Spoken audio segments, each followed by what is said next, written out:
saludar a los maestros, porque se me queman los frijoles. Y bueno, yo quiero nuevamente agradecer a las miles de personas, agradecerle a Ceci, que desde muy temprano está en los controles, agradecerle a Madame Kika, a Miriam Citeca, a todas las amigas y amigos en el chat que están opinando y están ya listos para hablar sin censura con nosotros. Déjenme saludar al maestro Paco Cruz, periodista de larga trayectoria, más de 47 años en el periodismo, autor de una larga lista de libros como Las Damas del Poder, García Luna, El Señor de la Muerte, Tierra Narca y La Guerra que nos ocultan, solo por mencionar algunos libros, de esos libros que no han sido refutados ni demandados. Entendió el que entendió. Y el maestro Jaime Hernández también ya llegó décadas como corresponsal de guerra, corresponsal mexicano en el extranjero, fundador y conductor de su espacio en YouTube, No Apto para Cínicos, que usted puede apoyar todos los días, de lunes a viernes a las 2 de la tarde, tiempo de la Ciudad de México, en su canal precisamente llamado así, No Apto para Cínicos, y gran amigo de Sin Censura. Mi querido Paco, te saludo primero a ti, ¿cómo estás? Vicente, ¿cómo estás? Buenos días. Mira qué cartelito diste, Jaime. Buenos días. No me vayas a decir que se levantó antes que yo, Vicente, por favor, porque ahora sí no lo creo, pero déjame, ¿qué cartelito diste? Denise Dresser, Azucena Oresti, Lili Telles, Alarraqui, y mira, y uniformado Norman otra vez. Norman, buenos días. Uniformados, Saludos, mañana voy a tener que llamar a las 4 de la mañana, Ceci. Oye, dime de qué color es el uniforme. Pues es que mi indumentaria de deporte, así me salgo ahorita a caminar, a correr. No me diga que Vicente va a hacer deporte allá a Palacio Nacional. Claro. Y Jaime también. Saliendo, ¿Qué cartel diste, Vicente? Pero mira, es que llegaron a niveles de locura, de veras, a niveles de locura, pero, y mira, no la quería mencionar, pero la voy a mencionar, aquella del periodismo fantasioso. Es que el problema, yo platicaba con Jaime, porque además Jaime escuchó ese programa igual que yo, ustedes recuerdan seguramente que en un momento Anabel Hernández encabezó o se montó a una campaña contra el presidente López Obrador. Tenía testigos, tenía todo. Y en el momento que debía presentarlos, en su podcast dio a conocer que se había muerto el testigo principal que le daba información. Así está Alarraqui, que nos diga quién le dio información, de qué se trata. Hay verdaderamente, yo explicaba que a propósito de la sentencia de un tribunal contra la editorial Random House y contra Anabel Hernández, se puede abrir la puerta verdaderamente para demandar no sé, ¿a cuánto? Pues que tienen que demandar a todos los periodistas viejos. No hay uno que no mienta. A Lili Telles no la pueden demandar porque goza de fuero legislativo, de fuero constitucional, pero la verdad es que esa esa sentencia, Vicente, Jaime, Norman, debe abrir la puerta para enderezar también al periodismo, Vicente. Yo no recuerdo, no sé si Jaime, que tiene como 20 años más que yo como periodista, o Norman, que va por ahí, recuerden alguna época de tantas mentiras y tanta locura en el periodismo, y contando con todo lo que compraban los gobiernos a los periodistas, Vicente, yo no la recuerdo, de veras, están desquiciados. Yo entiendo que AMLO, entiendo que su esposa Beatriz Gutiérrez Müller son un gran negocio para la prensa. Les vende todo lo que digan, pero yo no recuerdo, Vicente, una época de tantas mentiras, tanta locura. Están ansiosos de que les pegue un tema, Vicente.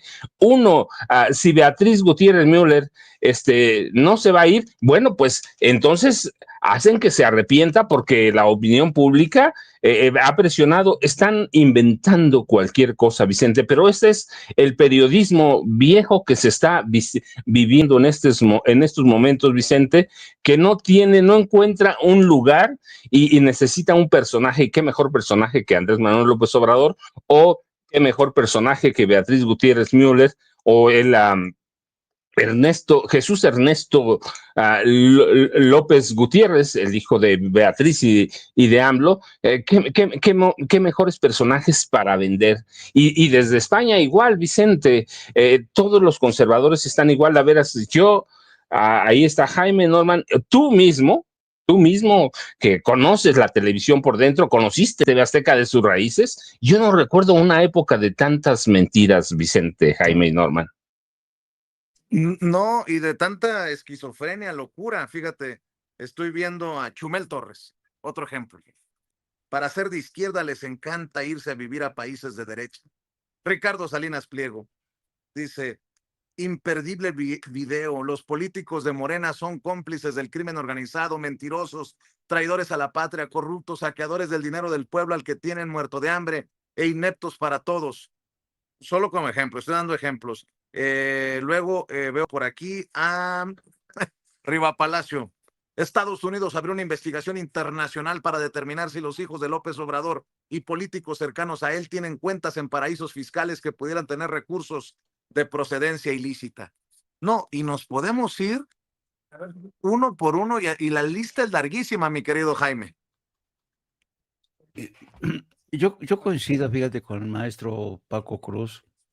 Yo no recuerdo realmente una época más aciaga, más lamentable, en el que la prensa, la gran prensa mexicana, que antes era respetada, hubiera entrado en un frenesí de mentiras descaradas, ¿no? Hay una vieja regla que dice que mientras la prensa, si la prensa se desliza por el tipo de información mentirosa y escandalosa, es porque está en problemas financieros. Y hay algo de eso, yo creo que hay algo de eso. Yo recuerdo que cuando Joseph Pulitzer, el gran periodista que lleva el nombre del premio más codiciado hoy en periodismo en Estados Unidos, Joseph Pulitzer, antes de convertirse en un gran periodista, en un gran maestro de generaciones, necesitaba dinero porque había llegado como emigrante a Estados Unidos. Él era de origen húngaro y apostó por el periodismo amarillo, el periodismo de escándalo, para tener algo de dinero, algo de recursos. Cuando finalmente consiguió esos recursos, marcó un antes y un después con el periodismo de escándalo, porque sabía que eso no podía ser el periodismo de futuro. Y quién iba a decir, ¿no? Que la lucha de Pulitzer por consolidar los medios de Estados Unidos como medios de comunicación serios, si Pulitzer viera en lo que se ha convertido la prensa estadounidense hoy, bueno, se daría vuelcos en su tumba, porque al igual que la mexicana, la prensa de Estados Unidos es vergonzosa bajo la era Trump, ¿no? Yo creo que en México los viejos periodistas y sobre todo los comentócratas sienten una tremenda nostalgia por por la importancia y la trascendencia que tuvieron durante los gobiernos del PAN y el PRI, y se resisten a morir, se resisten a desaparecer, y por ello se han embarcado en esta campaña de montajes, mentiras. Yo creo que Raimundo Rivapalacio, Dios mío, yo nunca pensé ver este espectáculo tan bochornoso de Raimundo inventando mentira y media, diciendo que Estados Unidos investiga a los hijos de López Obrador. Yo creo que en cualquier caso, y estaba escuchando tu entrevista con Sabina Berman, y la cito porque forma parte de la respuesta que estoy tratando de dar, porque tiene que ver no solamente con el comportamiento de la prensa, sino porque tiene que ver sobre todo con el comportamiento de personajes como el Fisgón, Pedro Miguel, tiene que ver con el comportamiento de la gente que conduce y maneja los destinos por el momento de la televisión, los medios públicos como Genaro Villamil, Renata Turrén, etcétera, etcétera. Yo creo que no hay que perder de vista que Morena no es un partido político todavía consolidado. Morena es un movimiento, y un movimiento tarda en asentarse, tarda en estabilizarse bastante tiempo, porque así son las cosas. Si uno estudia un poquillo la historia, que yo recomiendo mucho hacerlo a la gente, si uno estudia un poquillo la historia, si se asoman, por ejemplo, cómo Deng Xiaoping en China, cómo impulsó la apertura de China a la economía de mercado, Cómo desde Deng Xiaoping, dice en 1978, Deng Xiaoping, no, tenemos que abrir a China al mercado. Lo hizo de manera bastante gradualista, porque había muchos temores de si iba a funcionar o no. Hubo muchos tropiezos del gobierno chino, del régimen chino, y finalmente hoy se ha convertido en un capitalismo de Estado de lo más exitoso. A diferencia, por ejemplo, de lo que ocurrió con Rusia. Rusia, en este proceso de abrirse el mercado, porque Rusia, desde que Gorbachev asumió el poder, tenía el convencimiento de que el futuro de Rusia ya no podía ser comunista ni socialista. Y quien siga pensando que Rusia es un país comunista, pues está tarumba, ¿no? Entonces, la forma en que Gorbachev impulsó la entronización de Rusia a la economía de mercado fue de lo más torpe, de lo más estúpida, y por eso colapsó de la forma en que colapsó la Unión Soviética. Bueno, traigo estos dos cuentos a colación porque lo que está haciendo México es un ensayo de múltiples dimensiones. La introducción o el cambio de agujas que hizo López Obrador en la economía mexicana, para quitarnos de la teta del Fondo Monetario Internacional, del Banco Mundial, no fue poca cosa. Y hoy se demuestra que esta economía está funcionando y fantásticamente. Y nosotros creemos que esto ya se consolidó, pues no, todavía no. Van a seguir las pataletas de mucha gente, van a seguir las distintas formas de mucha gente de defenderse.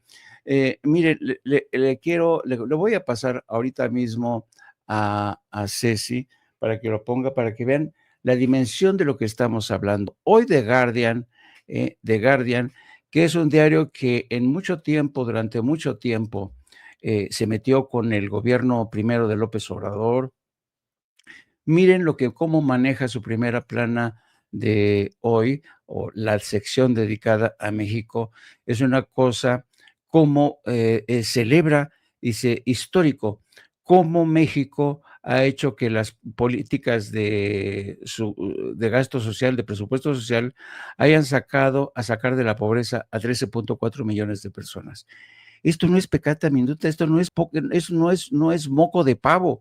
Este es un gran logro. Yo decía que es un paso de gigantes, y precisamente por eso vamos a ver cómo hay una reacción tan brutal, tan brutal. Vimos a Lili Telles esta mañana.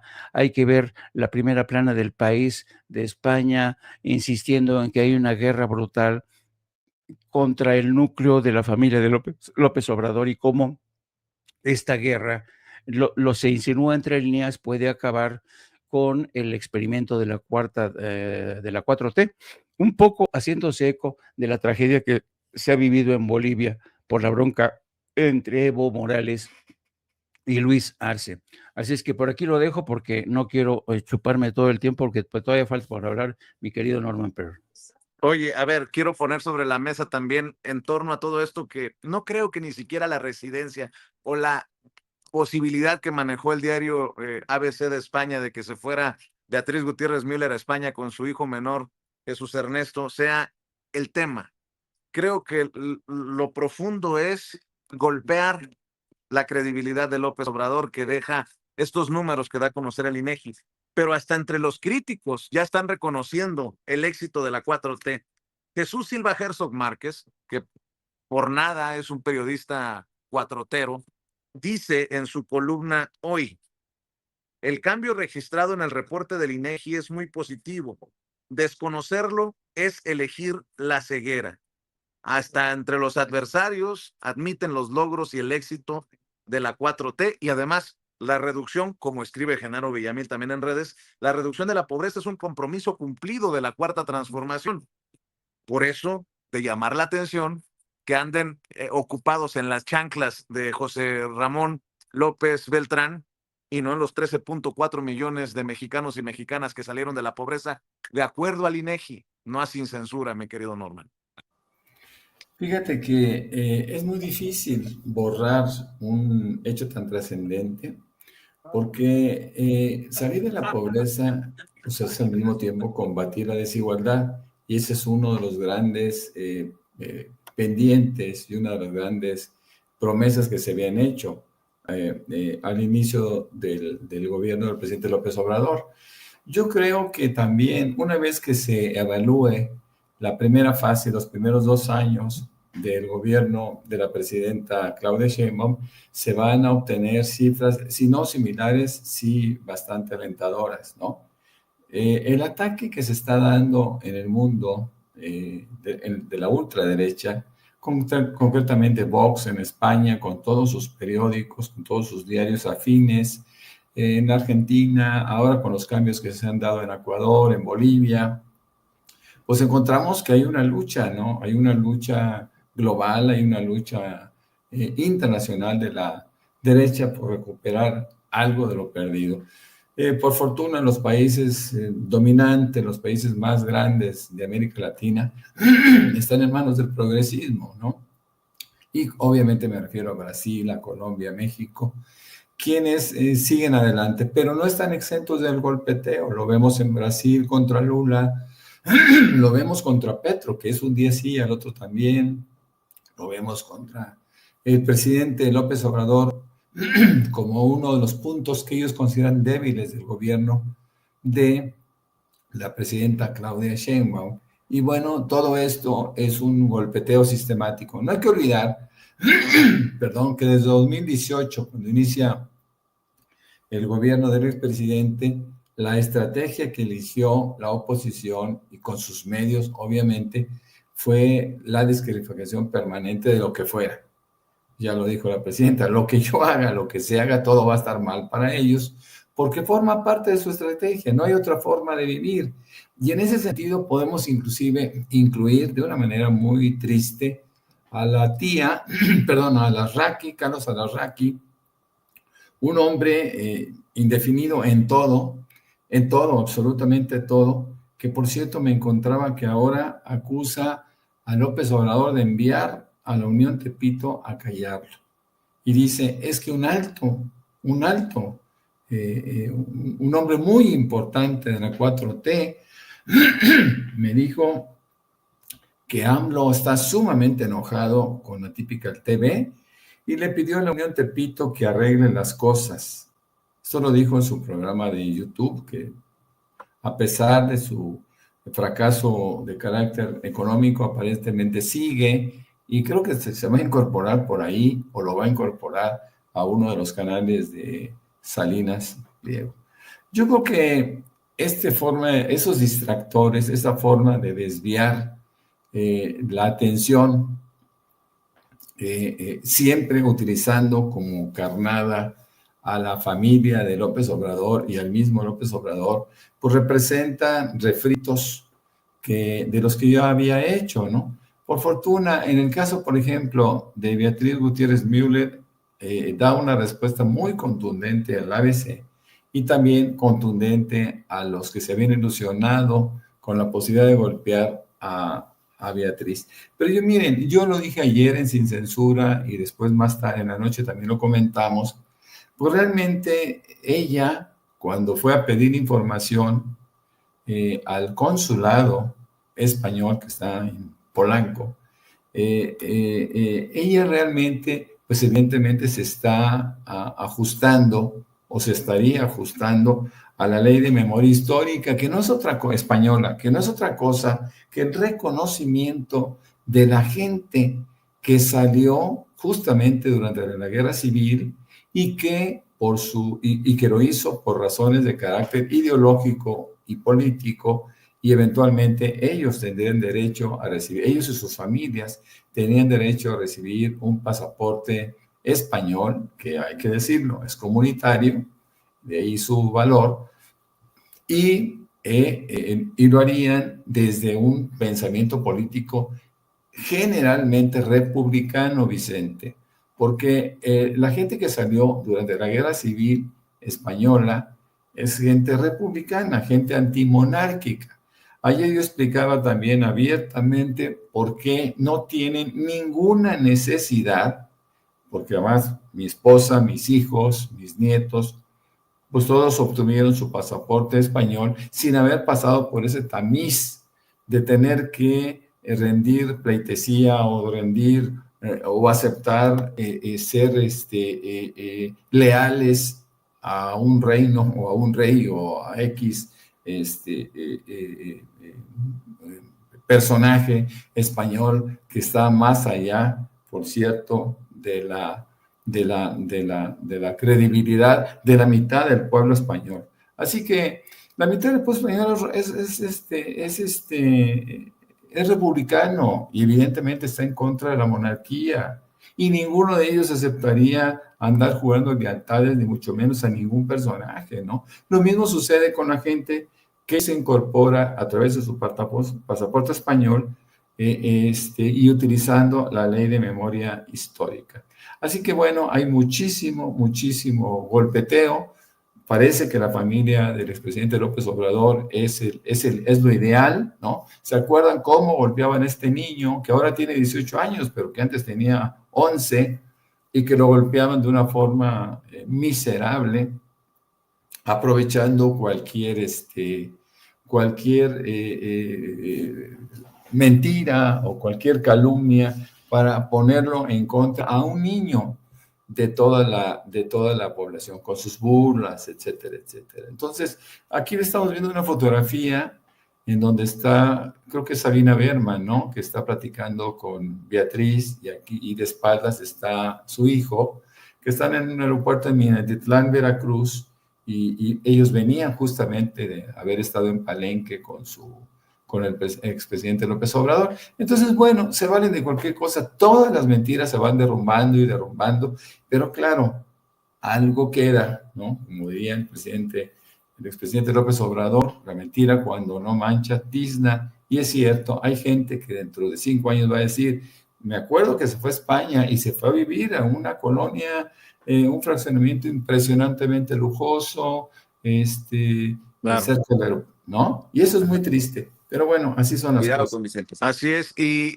poco sobre la mesa, hablando de perseguidos, nótese mi sarcasmo, el tema de Silvano Aureoles. Se han parado por segunda ocasión y frena su captura. Una jueza federal concede una nueva suspensión provisional al exgobernador de Michoacán, el último de los gobernadores del PRD, quien enfrenta acusaciones por un desfalco de más de 3,400 millones de pesos. Ha conseguido así, pues, Silvano Aureoles un nuevo respiro legal, dicen los amigos de Revolución 3.0, en donde encuentra la nota completa, Revolución 3.0.news. Un respiro legal tras obtener una suspensión provisional que frena cualquier orden de captura en su contra. La defensa del exmandatario michoacano presentó un amparo y una estrategia legal que busca identificar nuevas investigaciones o posibles órdenes de aprehensión que ya se hayan girado en su contra. Y fue la jueza novena de distrito en materia penal, Jovita Vargas Alarcón, quien concedió la medida con la condición de que Aureoles pague una garantía, fíjese nada más, de 100,000 pesotes y se presente ante la autoridad judicial en un plazo de 5 días hábiles. Esta suspensión le permite mantenerse en libertad incluso si el delito por el que se le persigue merece prisión preventiva.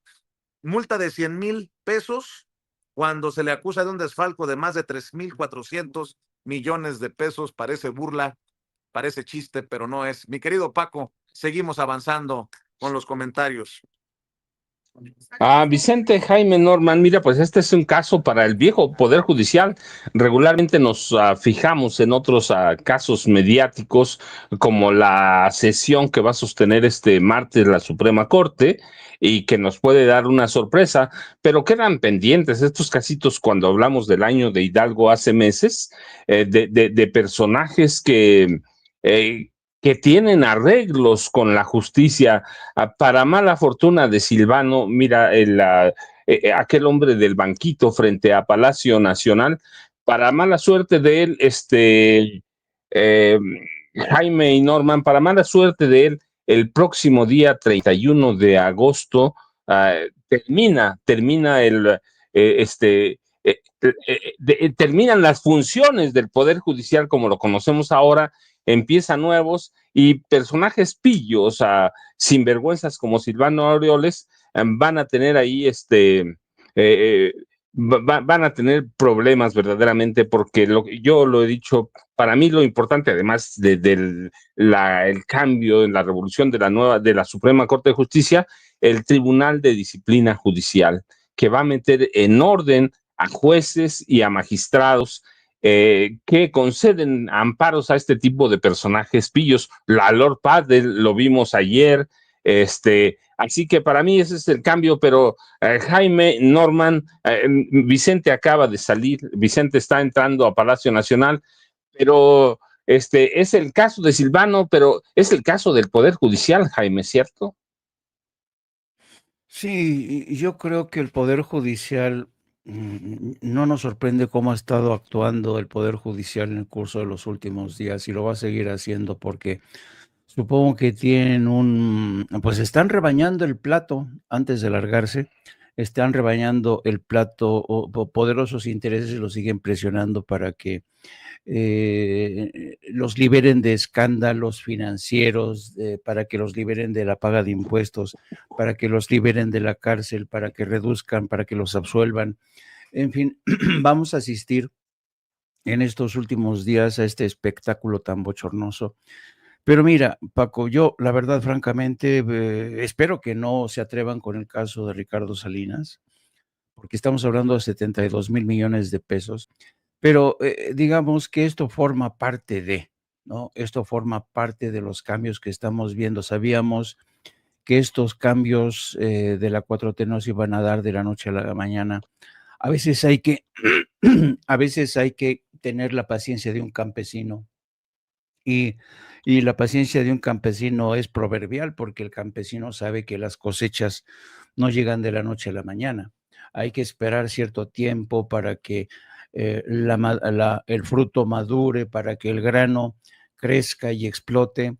Eso es lo que tenemos que hacer nosotros, esperar y confiar en, no en el aparato público de poder, aunque yo tengo confianza, lo confieso, en Claudia Sheinbaum. Hay que tener confianza en los ciudadanos.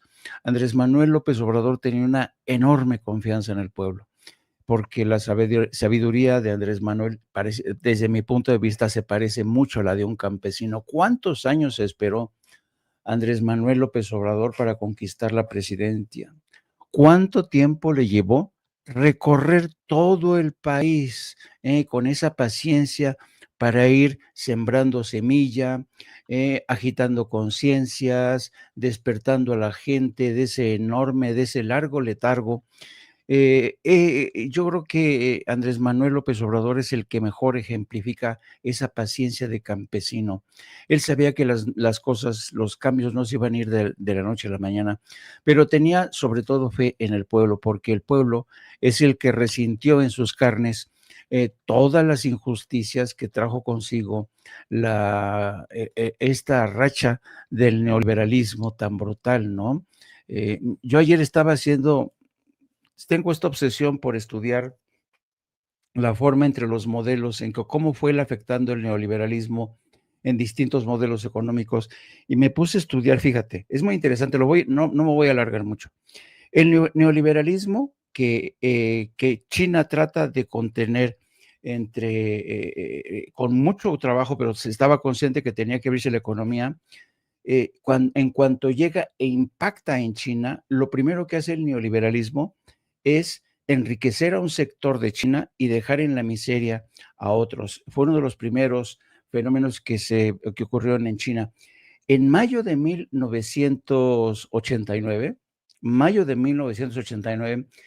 estalla el escándalo de la plaza de Tiananmen. ¿Por qué? Porque los jóvenes estudiantes y otras gentes estaban hartos de la desigualdad que había llegado con esta apertura de China a la economía de mercado, ¿no?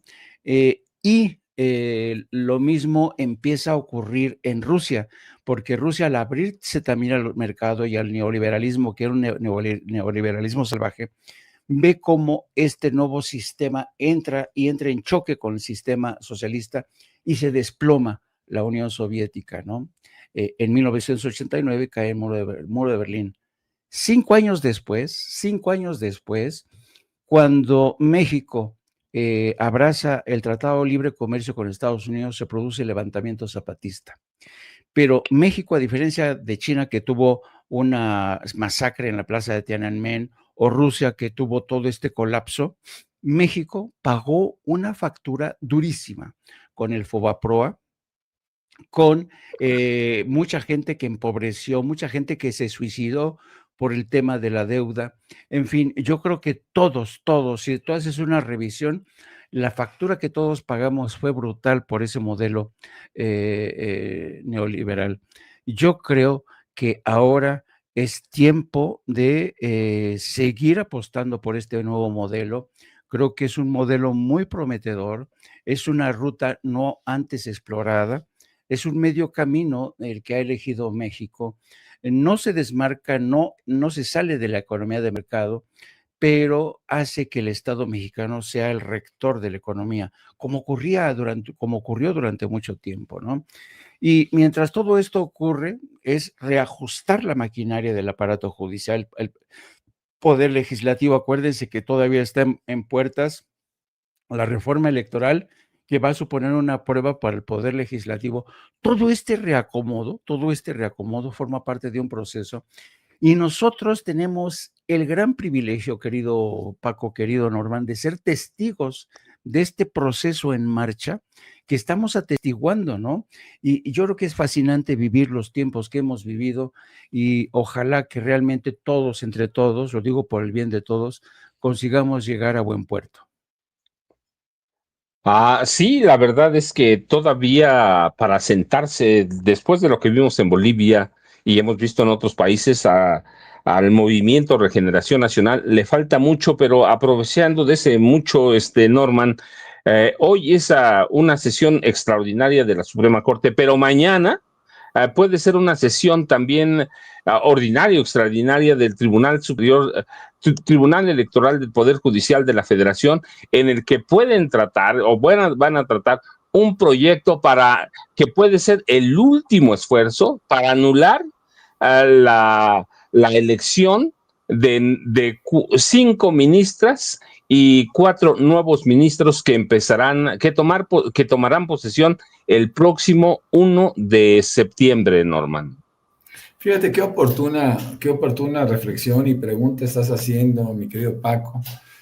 La verdad es que hablar de la Suprema Corte de Justicia con los 3 puntos que se van a plantear este día, entre los que destaca, por supuesto, la posibilidad de aceptar impugnaciones en contra de la reforma al Poder Judicial, pues podrían prosperar en algún sentido, pero solamente, según entiendo, en el estado de Yucatán, con algunos magistrados.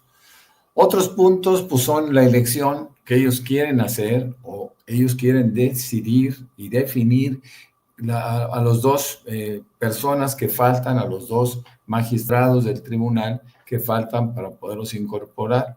Y con respecto al mismo Tribunal Electoral del Poder Judicial de la Federación, sabemos que esa pugna, esa lucha que se da, es ya casi natural que 3 magistrados voten en beneficio del Poder Judicial instaurado y votado, legalizado, y 2 que son Reyes Mondragón, el calderonista, que es el ponente este día, el calderonista, una gente impuesta por Felipe Calderón, y Yanino Tálora, que tiene un origen bastante similar. Me parece que lo que sucede ahora en el tribunal, pues ya está cantado, va a ser una votación de 3-2, 3 a favor de la presidencia de Mónica Soto y sus 2 compañeros, creo que se llaman Felipe los 2, y en el caso concreto de Reyes Mondragón y Yanino Tálora, se tendrán que conformar con una derrota más que le ha infligido este pequeñísimo grupo de 3. Así que bueno, yo no lo veo tan problemático. Yo creo que la Suprema Corte pues podrá seguir aceptando, como lo dijeron, hasta el día último de agosto, impugnaciones a la reforma al Poder Judicial, pero todas sin sustento. Así que no creo que esté en riesgo el establecimiento de los ministros que habrán de tomar protesta y habrán de tomar su lugar el 1 de septiembre por la tarde-noche. Así que esperemos que esto se pueda desenvolver de la manera más civilizada posible y estos ministros que se van, pues se vayan hasta terminar de recordar sus nombres, mi querido Paco, mi querido Jaime. Jaime, y antes de que vayamos a tomar un café y de que llegue la presidenta Claudia Sheinbaum Pardo, hay un tema que no hemos tocado, pero que sí de pronto me parece que reviste importancia. Estados Unidos envió esta semana 3 destructores a las costas de Venezuela. Y ayer el presidente Nicolás Maduro ordenó movilizar a 4,5 millones de reservistas de la de soldados para responder a esta escalada, yo digo, de tensiones ahí entre Estados Unidos y Donald Trump y Nicolás Maduro. Sí, yo creo que todo esto está relacionado con las instrucciones que ha dado Donald Trump al Pentágono para elaborar planes para combatir no solamente a los cárteles mexicanos, sino a los cárteles de América Latina, ¿no? Hemos visto cómo, por ejemplo, The Rolling Stone apenas hace 4 días sacaba un reportaje fascinante, que es un reportaje mucho más documentado de la información que se dejó filtrar a través del New York Times, en la que daban a conocer cómo Trump había firmado una directiva secreta para, para preparar una intervención de México, perdón, intervención de Estados Unidos en México.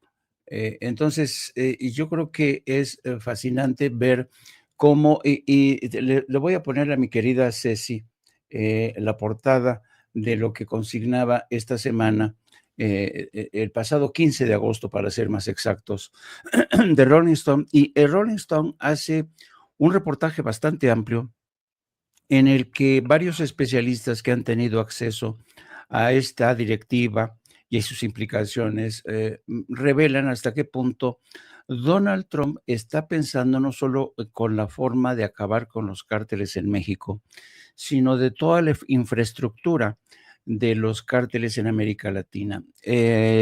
Por lo visto, y yo creo que la administración Trump se ha dado cuenta que meterse con los cárteles es meterse en los asuntos internos de países como México, Venezuela y cualquier país que él quiera, ¿no?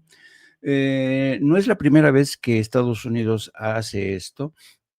En muchos sentidos, yo he dicho que estos planes de Donald Trump suponen el resucitar la vieja doctrina Monroe. Miren, aquí está el equipo de Trump, está elaborando planes para atacar a México, pero no solamente México, y este reportaje de Rolling Stone, publicado el pasado 15 de agosto, ofrece una mirada hacia estos planes. Y además consulta a especialistas quienes coinciden en señalar que estos planes de Trump no solamente están condenados al fracaso, porque el gran problema que ha venido demostrando este tipo de campañas se remontan a la era de Nixon. Ustedes saben que la guerra que declaró Nixon inauguró toda una era de guerra contra las drogas que ha fracasado desde entonces. ¿Por qué? Porque el principal componente de este problema, me refiero a las drogas, al trasiego de drogas, es la adicción de Estados Unidos. Mientras Estados Unidos no deje de consumir drogas, mientras Estados Unidos no deje de lavar el dinero de los cárteles en sus centrales bancarias, mientras Estados Unidos no combata de forma seria el trasiego de armas de la poderosa que patrocina la Asociación Nacional del Rifle, olvídense. Esta campaña de planes de Estados Unidos para atacar a los cárteles de México y América Latina, Venezuela entre ellos, pues representa una campaña más de Donald Trump para intervenir, para inmiscuirse, para estigmatizar a gobiernos como el de Venezuela, para tratar de estigmatizar a gobiernos como el de México. Hemos visto cómo a esta campaña se han sumado de forma entusiasta Raimundo Riva Palacio, Anabel Hernández, que ha sufrido un durísimo varapalo. ¿Se acuerdan que Anabel Hernández fue la principal instigadora de esta tesis de que Andrés Manuel y la 4T tienen vínculos con el narco. Yo no digo que Anabel Hernández sea un peón ni de la CIA ni de la DEA, no. Son de estos tontos útiles que se ven realmente la vanidad los pierde. De repente alguien los trata, los convierte en títeres de sus campañas para lanzarse contra el gobierno mexicano y al mismo tiempo tratar de hacer pasar a estos supuestos periodistas como héroes, como heroínas que están dispuestos a abrirle los ojos al pueblo de México. Yo creo que hay una combinación de factores muy interesante. Dentro de unos años, yo creo que vamos a poder observar con mayor claridad cuando se haya desaparecido el polvo que ha dejado toda esta campaña de Trump, el papel que han jugado este tipo de periodistas. Vamos a ver con mayor claridad la forma en que personajes como Anabel Hernández, toda esta gente, algunos, por ejemplo, periodistas poco serios que viven del narco, que sueñan con que sus libros sean llevados a las pantallas de Hollywood. Vamos a ver el papel que jugaron todas estas gentes para hacerle el caldo gordo a Estados Unidos y sus campañas injerencistas. Norman, solo para cambiar un poco de tema y antes de que nos gane la presidenta Claudia Sheinbaum Pardo, para no salir de Sudamérica, ¿cómo debemos tomar la derrota del socialismo, del MASA en Bolivia? ¿Solo como una dolorosa lección o qué debe dejarnos en Morena, para ser bien precisos? Bueno, tú lo dices y lo dices muy bien, Paco. La verdad es que la derrota del movimiento del MAS, del movimiento del socialismo, partido que estuvo en el poder 20 años, pues ha sido básicamente por los egos encontrados entre Evo Morales y Luis Arce, facciones dentro de este mismo grupo que terminaron por acabar con la izquierda o con la fortaleza de la izquierda. Hoy por hoy vemos que van a llegar un hombre, Paz, el hijo de Paz Estenssoro, va a llegar a la presidencia muy probablemente, y Tuto Quiroga, un tipo que fue presidente, entiendo que interino, en Bolivia hace algunos años, bueno, pues él quiere regresar, es la ultraderecha. Lamentablemente, creo que muchos de los esfuerzos, muchos de las cosas que se establecieron en Bolivia en beneficio de las mayorías se podrían perder en manos de este par de blancos, como teóricamente se les podría ubicar. A mí me da mucha pena que suceda eso, es una pérdida más para el continente americano y yo creo que tendrán que volver a trabajar desde sus raíces, ya no bajo el liderazgo de Evo Morales, ya no con la aparición de Lucho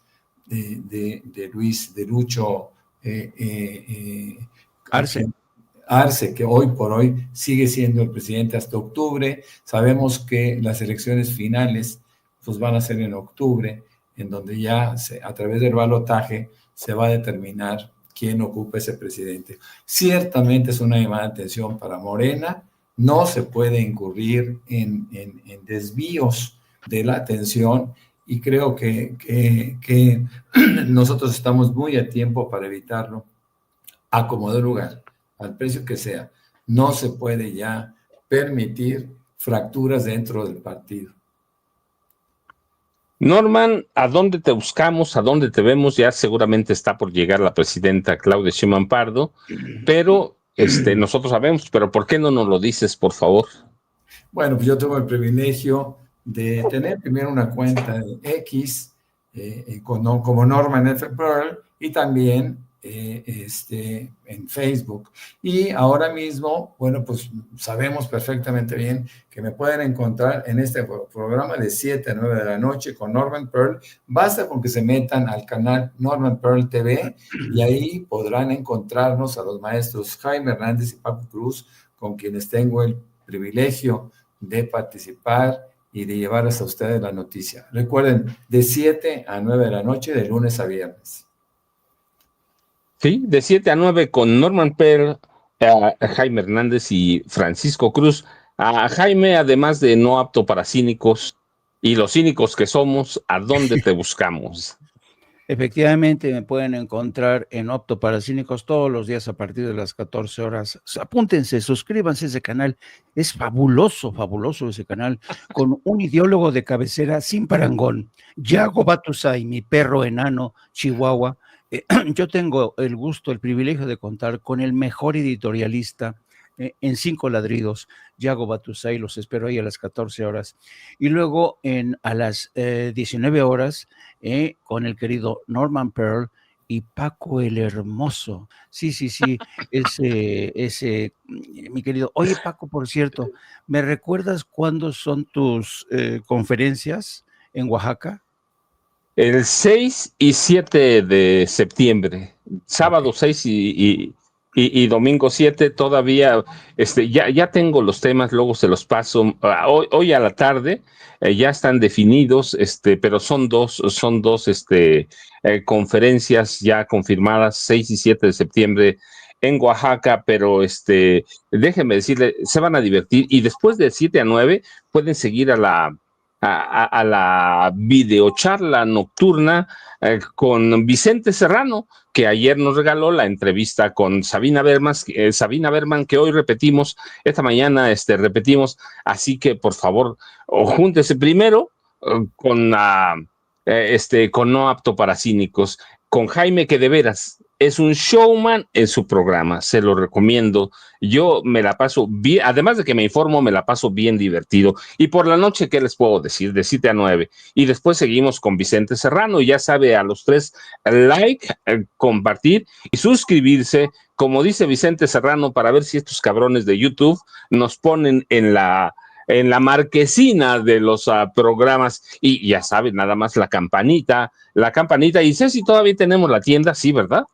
Que nunca la promocionamos. Seguramente Ceci no nos está oyendo, pero aquí está la tienda, por favor. Ceci, ¿por qué no nos dices? No has saludado a Jaime, por favor, Ceci, ni a Norman.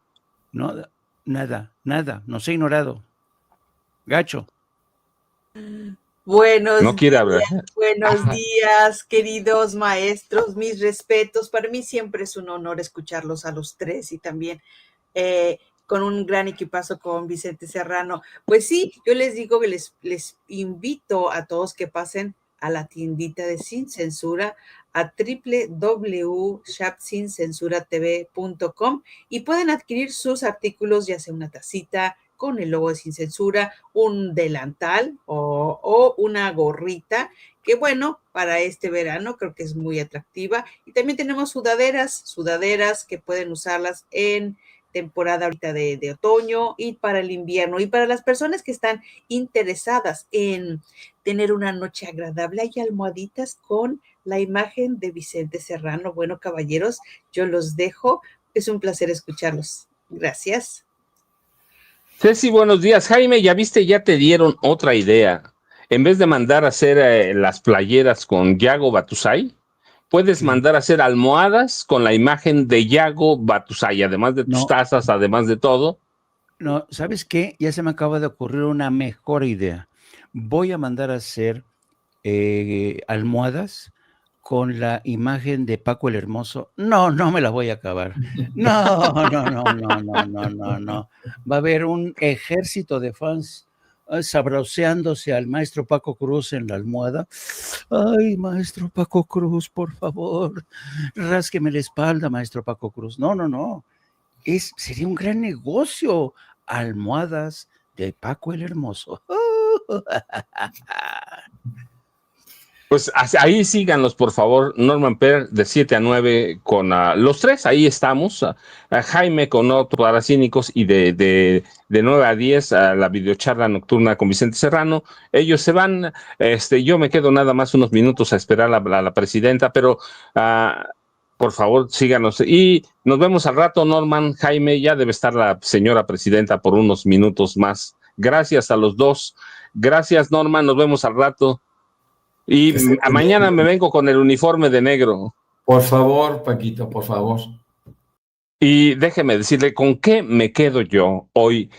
Creo que sí debemos prestar atención a la derrota del movimiento al socialismo en Bolivia, que tuvo durante 20 años con Evo Morales grandes logros y prácticamente acaban de destruir por las ambiciones caudillistas de los líderes del movimiento al socialismo, acaban de destruir ese movimiento al socialismo, y Morena tiene que tomar o prestar atención de lo que pasó, y la base social de Morena debe exigir, porque puede haber una conjunción de dos cuestiones, que los liderazgos caudillistas o los liderazgos de Morena en ambiciones personales se enfrasquen en eso.